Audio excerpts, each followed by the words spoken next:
Now, with the President's recent executive order on AI, we're developing an AI action plan that avoids an overly precautionary regulatory regime while ensuring that all Americans benefit from the technology and its transformative potential. Now, we invite your countries to work with us and to follow that model if it makes sense for your nations.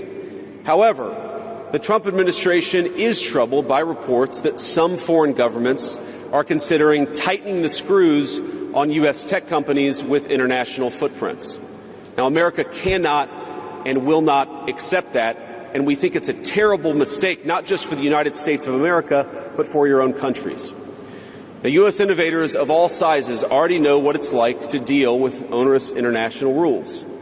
Many of our most productive tech companies are forced to deal with the EU's Digital Services Act and the massive regulations it created about taking down content and policing so-called misinformation. And of course, we want to ensure the Internet is a safe place, but it is one thing to prevent a predator from preying on a child on the Internet, and it is something quite different to prevent a grown man or woman from accessing an opinion that the government thinks is misinformation.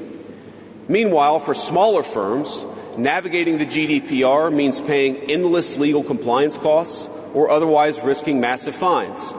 Now, for some, the easiest way to avoid the dilemma has been to simply block EU users in the first place.